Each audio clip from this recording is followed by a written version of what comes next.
So we all know it's interesting in this day and age with social media. It's really easy to hide behind the keyboard. You know, there's a lot of different groups you can get into. You can meet different kinds of people, whether it's, I don't know, people who smoke weed, or other moms, or moms who smoke weed, which is always really nice as a mom. And other women that you can smoke with. It's a beautiful thing. But we often, with our weird schedules between kids in school, people having jobs, we get together during the day. You know, so we get to know each other for months on Facebook, sometimes even years, find out a couple of girlfriends that I've had mutual friends for decades, but we only knew on Facebook. Well, we get together during the day, kids are in school, we're hanging out, we become really good friends. We feel like family, but our kids haven't met. So, this has happened a few times to me now, which is why I believe it's significant. I've gone over to a girlfriend's house, I walk in, finally a time where my son's home, her kids are home, we're going to introduce the kids because that's the extra special part. And I walk in the door, she goes, "Girls, this is Sabrina." They're lined up top of the stairs. She does exist. She does exist. I believed in you. So we've discovered that every time somebody laughs or claps, I become a little more real. I get a little bit bigger. Not that I really need it. I know I've heard a lot over the years. I'm a tall girl. I'm not Amazonian. I really envy those women, I gotta tell you. I would love to be taller. I usually like to wear heels when I go out. But I'm a big girl, and I've heard it a lot. People ask me, you know, how'd you get to be so tall? How tall are you? You can always tell when you're out. Guys are checking you out. I prefer to think of myself like Denali. You know, women are like mountains, okay? So, we're giant forces of nature. You're not going to move us. You're not going to change us unless we want you to. Or it's going to take a significant amount of time and effort, right? Okay? So I prefer to think of myself as one of the bigger girls, as Denali. And you can always tell the amount of effort that a guy's willing to put in when he's coming up to you, picking you up, by the way he approaches. You got the guys that do the flyby. You got the guys that start all the way from base camp. Do another little pass through. You got the guys that are all about the north face. And you got the guys that will not stay off the back face. Excuse me, south face. You feel me. Nerves, they're still here. Copious amounts of marijuana. Anyone who's dealing with anxiety? Copious amounts of marijuana. Okay, I'm just going to put that out there.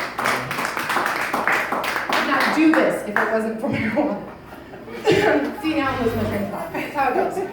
Anyways, so one of the things that I learned a long time ago, I worked on an airport. I got the job because I could correctly identify what GPS stood for. I didn't know it was a mystery. Apparently it was. But they said, you know what, you're trainable. Cool. I got a job. That's all I really cared about. So it's interesting, you know, you learn a lot of stuff when you're working on an airport. You learn how to make really strong coffee. If a spoon doesn't stand up in it, it's not strong enough. Not if you're a pilot. And I understand that. You got to keep those eyes open. It's a heavy, heavy task. You have to have a lot of arrogance. I mean, think about it. You decided you are going to defy gravity. You are going to break the laws of physics because you are special enough to handle it. Not just the takeoff, which is what they say the second greatest feat known to man, landing being the first. Every good pilot has a successful takeoff. Not every good pilot has a successful landing. But I realized, you know, early on, working on the airport, that it wasn't for me. I wasn't arrogant enough. I wasn't confident enough. I trip on my own feet. I fall going upstairs. Walls jump out at me nonstop. I don't have that kind of arrogance. I also realized it costs a lot of money, and I prefer to spend my money on me. So, you know, you gotta juggle things. But you gotta think about the things that pilots, the choices they make, you know. They limit themselves. You have one pair of glasses for the rest of your life. I lost my train of thought there. So, anyways, moving on. Getting older, I'm almost 40 now, so I'm realizing there's a lot of things that are changing. You know, when I was in my 20s, my hair removal priorities were very much different than they are now. I generally started from the eyebrows and worked my way down, making sure everything was presentable.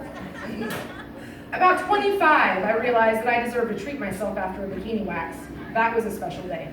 Pedicure, ladies. Pedicure after a bikini wax. So a couple of years ago, I hadn't been out of state for years.